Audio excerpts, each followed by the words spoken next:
coverage you can count on. KOMU 8 News starts now.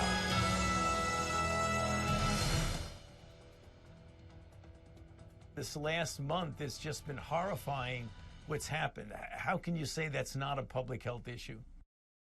After a year of talking about the COVID-19 pandemic, Dr. Anthony Fauci this morning addressing a different public health crisis, gun violence in the United States.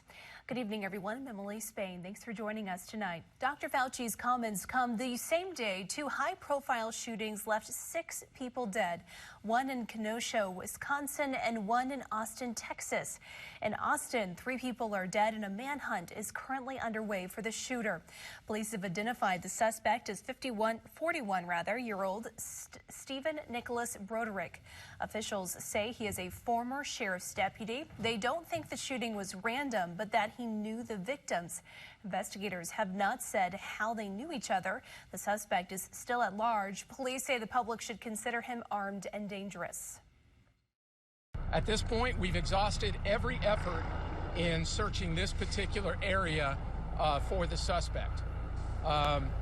We brought in many of our resources, including our air support, our K-9 teams, our several SWAT teams have been out here, and as well as our officers and officers from other departments. As we mentioned, authorities are still looking for that shooter. A shelter-in-place order that was put in place earlier has since been lifted, but officials are still asking people to be careful.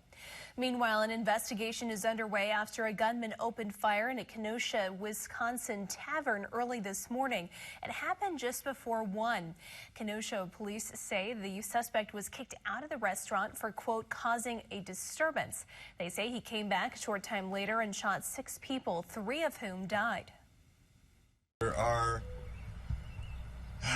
probably 100 officers that are scouring the area trying to come up with any video footage and anything that can help us at the scene right now. Authorities believe the gunman targeted his victims but have not released a motive. Taking a larger look now tonight, the shootings in the last 24 hours are the latest in a string of recent mass shootings.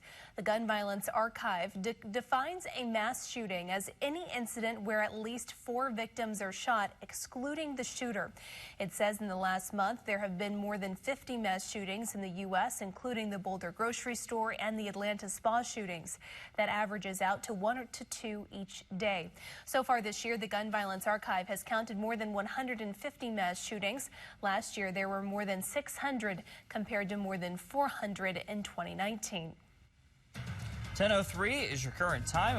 Okay, thanks, Jacob. Across the country now, more than half of American adults have had at least 1 dose of the COVID-19 vaccine.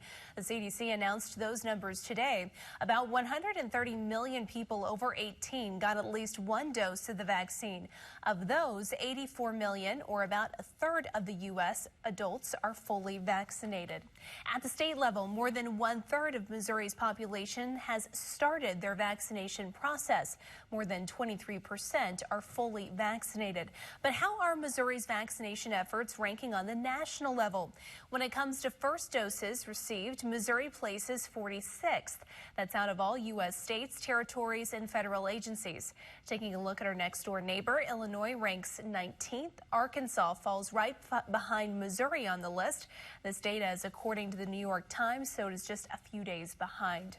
As more Missourians get vaccinated, the state is still seeing hundreds of new COVID-19 cases. Missouri added more than 254 new cases today, but the positivity rate over the last 7 days is reaching a benchmark. It's up to 4.9%. The World Health Organization recommends a positivity rate that stays at or below 5% for 2 weeks before reopening. If you are looking to get a vaccine, there are several events across mid-Missouri this week. Appointments are available at the Columbia Mall for tomorrow and Tuesday. A clinic will be open from 8 in the morning until 6 at night both days. Walk-ins are available for that clinic.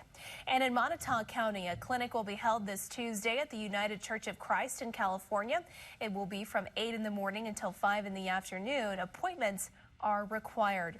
For more information on vaccination clinics, head over to KOMU.com/vaccine. There you will find vaccine registration links and details on other upcoming clinics. Dr. Anthony Fauci says he expects a decision on the Johnson & Johnson vaccine this week. It comes after the FDA and the CDC recommended a pause on the vaccine Tuesday. 6 people out of nearly 7 million who received the Johnson & Johnson vaccine developed serious blood clots. Fauci says the pause is so officials could take a closer look at those side effects and to make sure doctors know how to treat them. This morning on Meet the Press, Fauci said what he expects to happen with the vaccine moving forward. Everything is on the table. Again, I'm telling you, I don't know, so that it doesn't come and bounce back at me. But I can give you my estimate. My estimate is that we will continue to use it in some form.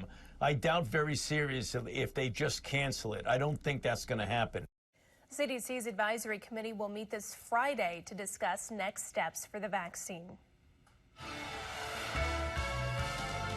Here's what's happening right now. Protesters in Raleigh, North Carolina are in custody after a social justice there tonight. It was a march. Police made the arrests after demonstrators burned flags, graffitied buildings, and threw eggs. The event was meant to be a vigil for recent victims of police shootings, including 20-year-old Dante Wright and 13-year-old Adam Toledo. Coming up, the trial for former Minneapolis police officer Derek Chauvin is wrapping up this week. How the city is preparing. Plus, moves in Missouri to keep officers from mixing up their guns and their tasers. Police in Minnesota shot and killed a man today after a car chase on a highway. Police say they were pursuing the driver who was suspected of carjacking. They say the driver jumped out of a slow-moving car, stepped into traffic, and tried to stop an SUV. Video shows the man pointing something at the SUV driver, but it's unclear if it was a weapon. That's when an officer pulled up near the man and opened fire, killing him. There weren't any other injuries reported. Across the country, people are preparing for a verdict in the trial of Derek Chauvin. He's the former Minneapolis police officer charged in the death of George Floyd. Those closing arguments are starting tomorrow. In Minneapolis, more National Guard members are on hand and windows are being boarded up ahead of the final leg of the trial. And public schools there will switch to distance learning starting Wednesday.